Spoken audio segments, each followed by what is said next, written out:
আসসালামু আলাইকুম। কেমন আছেন সবাই? আশা করছি আল্লাহর রহমতে ভালো আছেন।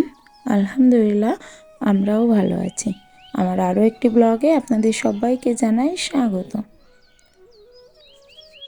এখন বাজে সকাল 6টা আর এখন থেকে আমি আমার ব্লগটা স্টার্ট করছি। আই হোপ আমার আজকের ভিডিওটি আপনাদের ভালো লাগবে। সকালে উঠেই আগে মাছটা ভিজিয়ে দিয়েছি। আমি তো সকালেই রান্না করি, তো সেই কারণে আগে মাছটা ভিজিয়ে দিয়ে তারপর সকালে নাস্তাটা তৈরি করতে আসলাম। তো আজ করব একটু ভাত ভাজি, যেটা ফ্রাইড রাইস বলে সবাই। তো আমি এটাকে বলে কি বলে না সেটাও জানি না। যাই হোক, নিজের মন মতো এটা তৈরি করার চেষ্টা করছি। তো এখানে একটা গাজর আর একটা আলু কুচিয়ে নিয়েছি, এর সাথে একটু ঝাল দিব আর এটার সাথে একটা ডিম অ্যাড করব। আর এখানে একটা পেঁয়াজ দিলাম, দিয়ে এটা লবণ হলুদ দিয়ে ভালো করে ভেজে নিব। নেওয়ার পর এটার ভিতরে একটা ডিম দিয়ে তারপর ভাত দিয়ে ভাজি করে নিব।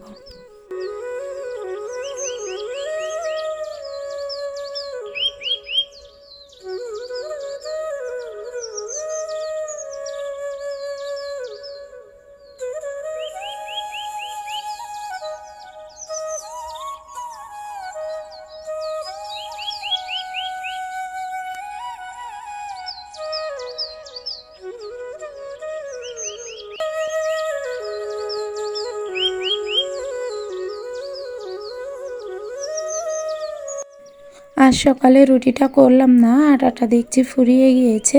তো সে কারণে ভাবলাম যে ভাতগুলো আছে সে ভাতগুলো এভাবে করে ভাজি করে দিয়ে দিই, তাহলে সবাই খেয়ে নেবে। আর নয়তো এই ভাতগুলো এভাবেই থাকবে।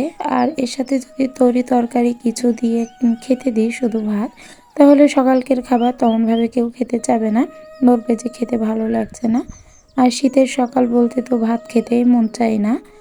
তো যাই হোক, এটাই তৈরি করলাম যে এটা হয়তো ওরা সবাই মিলে ভালোভাবে খেয়ে নিতে পারবে। যতটুকুই খাক না কেন একটু হলেও খাবে। তো এটাও আমার হাজব্যান্ডের টিফিনে দিয়ে দিব। আর আমার ছেলের পরীক্ষা আছে, বাবুর তো এক্সাম রয়েছে। তো ওর এক্সামটা একটু লেটে 10টার দিকে। তো আমার হাজব্যান্ড আগে চলে যাবে, তো ওনাকে নাস্তাটাকে করে দিয়ে তারপর ছেলেকে দিব। আর ভাইয়েরও কলেজ আছে। তো সব মিলিয়ে সবার জন্য একসাথে এটাই করে নিলাম। সকালে কোনো রকম হালকা পাতলা খাবার খেয়ে সবাই বাসা থেকে বেরিয়ে যেতে পারবে। এর ভিতর যদি একটু ফুলকপি এবং ধনিয়া পাতা দেওয়া যায় তাহলে কিন্তু আরও বেশি ভালো লাগে খেতে। তবে ফুলকপি আমার কাছে নাই, ধনিয়া পাতাটাও ফুরিয়ে গেছে। তো চাইলে কিন্তু বিলাতি ধনের পাতা দিয়ে করতে পারতাম, কিন্তু বিলাতি ধনের পাতা আমার হাজব্যান্ড খেতে চায় না, ওনার কাছে খুব গন্ধ লাগে। তো সে কারণে ওটা বাদ দিলাম, একদমই দিলাম না। এর সাথে সামান্য একটুখানি ম্যাজিক মশলা দিয়ে দিব, ব্যাস তাতেই এনাফ হয়ে যাবে। আর যতটুকু স্বাদের প্রয়োজন সেটা ম্যাজিক মশলাতে এনে দিবে। যে কোনো খাবারে অথবা তরকারি অথবা এই ধরনের ভাত ভাজিতে যদি ম্যাজিক মশলাটা দেওয়া যায় তাহলে কিন্তু স্বাদটা একটু অন্যরকম লাগে।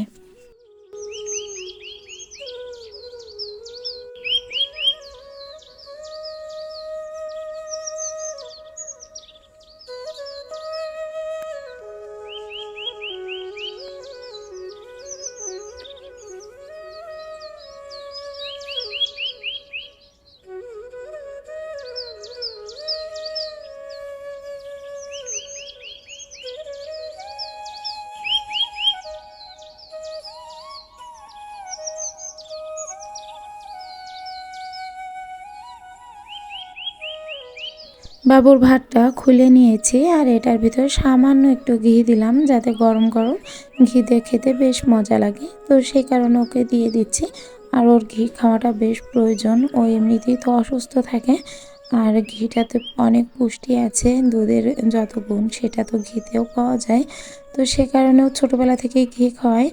আর মেয়েটা তেমনভাবে খেতে চায় না, মেয়েটা অনেকটা ঝামেলা করে। তো যাই হোক, ওকে খেতে দিয়ে আসে। এদিকে যে মগগুলো ছিল, রাত্রে অনেকটা কাজ করিনি, কেননা অনেক রাত্রে, এখন শীতের রাত, ট্যাঙ্কের পানিতেই হাতটা পুরোটা অবশ হয়ে যায়। যেহেতু আমাদের এখানে গিজারের লাইন করা হয়নি এখনও, তো সে কারণে ট্যাঙ্কির যে ঠান্ডা পানি, ওই ঠান্ডা পানিতে যদি আমি অনেকগুলো থালা বাসন ধুতাম তাহলে হয়তো আমার রাত্রেই এমনিতেই অনেক কষ্ট হচ্ছে কথা বলতে, গলাটা বারবার শুকিয়ে আসছে। কোনো কথা বলতে গেলেই অনেকবার শুকিয়ে আসছে, যে কারণে কিছু বলতেও পারছি না। তো যাই হোক, ওই কারণে আর ঠান্ডা পানিতে আমি অত রাত্রে ধুয়ে উঠিনি। আর ঘুমাতে ঘুমাতে তো রাত 12টা বেজে যায়। তো সে কারণে আর কিছু করিনি। তো এখন সকালবেলা পুরো মগ বাটি যেগুলো রাখা ছিল সেগুলো এখন পরিষ্কার করে নিচ্ছি।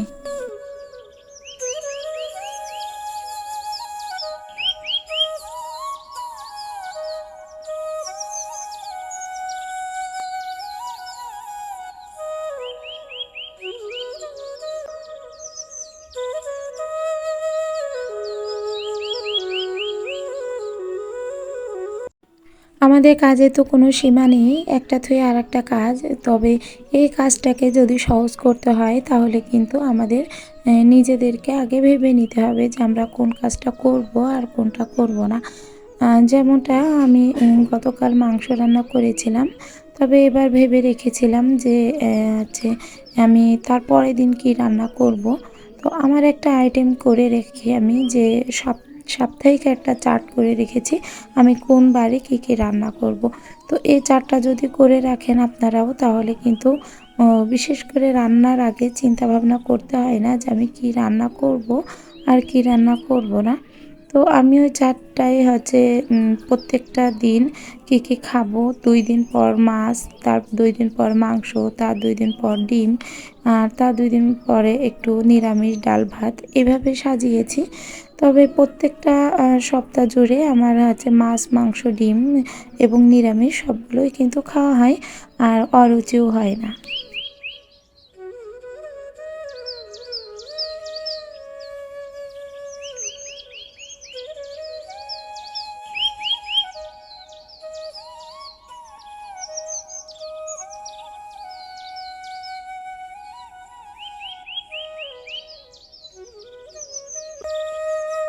আপনি কি কাজ করবেন সেটা যদি আপনি আগের দিন জানেন যে আমাকে এই কাজটা করতে হবে, তাহলে কিন্তু কাজগুলো খুব দ্রুত করা যায় আর খুব সহজেই কাজগুলো করে ওঠা যায়।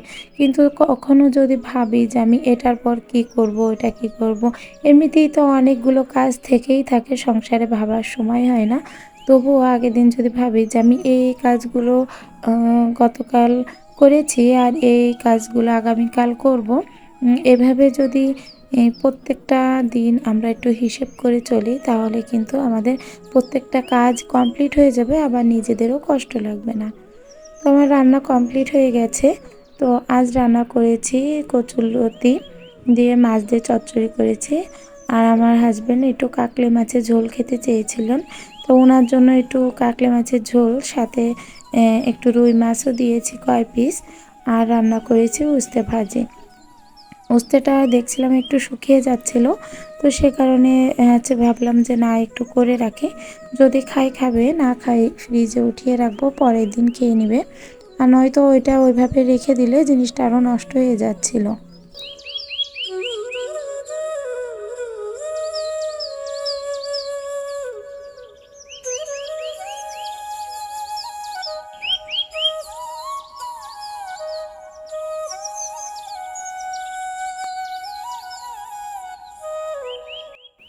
রান্না কমপ্লিট হয়ে গেছে, আর এবার পুরোটা ঝাড়ু দিয়ে নিলাম, কেননা অনেকটা নোংরা হয়েছিল। আমার সাথে সাথে আমার ছোট মেয়েটাও রান্না করেছে, তো সে কারণে আরও বেশি একটু নোংরা হয়েছে। উনি তো অনেক পাতা, অনেক কিছু ছড়িয়ে ছিটিয়ে রান্না করে, তো সেগুলো পরিষ্কার করতেই আমার অনেকটা টাইম লেগে যায়।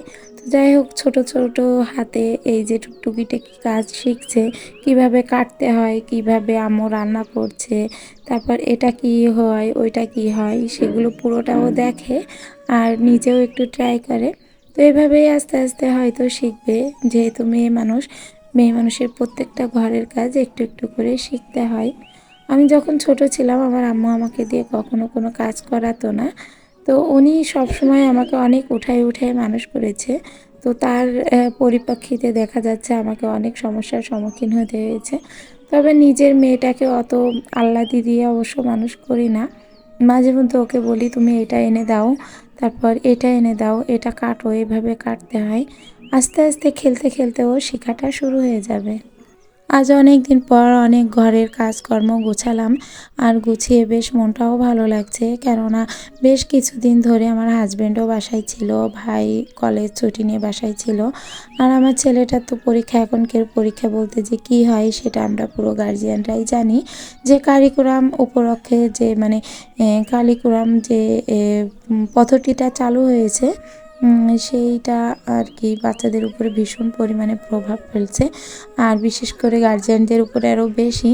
যে অনেকে আমার ছেলের তো ক্লাস 7-এ পড়ে, তো 7-এর বইতে শারীরিক শিক্ষার যে চ্যাপ্টারটা আছে সেটাতে হচ্ছে বিভিন্ন রকমের ব্যক্তিগত কিছু উল্লেখ করা আছে। সেগুলো এসে এসে আমার ছেলেটা আমার কাছে জিজ্ঞাসা করে, আম্মু এটা কি, আমি ওইটা কি।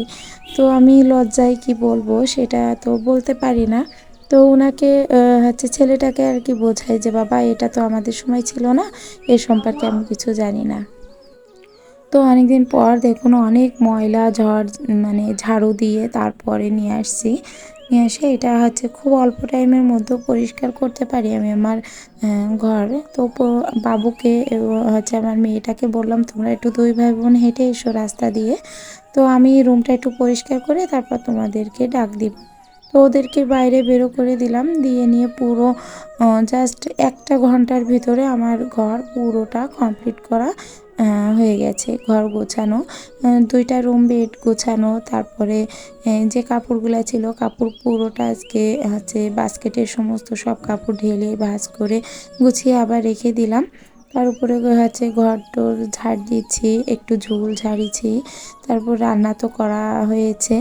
আর এই সব কিছু কমপ্লিট করে আমি পুরো 11:30 12টার ভিতরে কমপ্লিট করে উঠতে পেরেছি।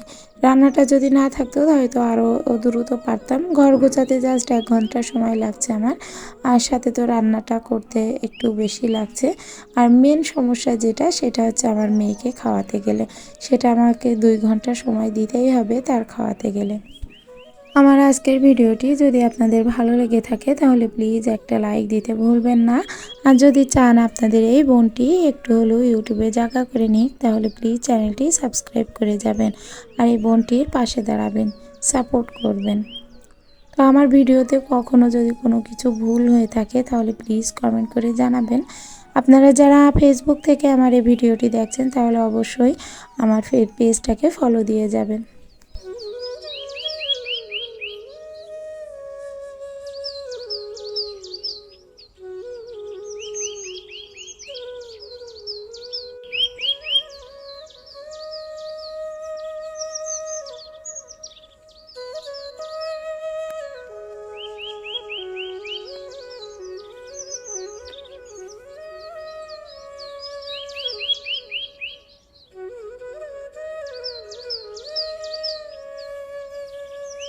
এই রুমটা একটু বেশি নোংরা হয়, কেননা এই রুমে আমার বাসায় সবাই প্রচণ্ড পরিমাণে টিভি দেখে, আমার মেয়ে, আমার ছেলে, আমার হাজবেন্ড।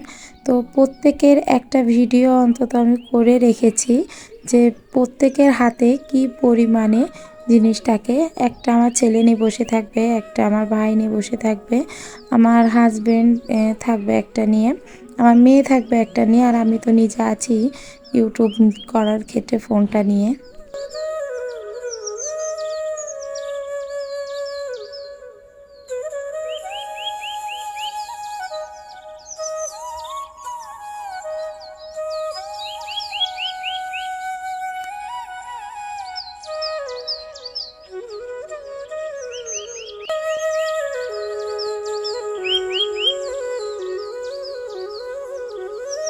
সন্ধ্যার পর মানে সন্ধ্যার আজানের পর সবাই নামাজ পড়ে এসে এই তো শুরু হয়ে গেছে সবার কাজকর্ম।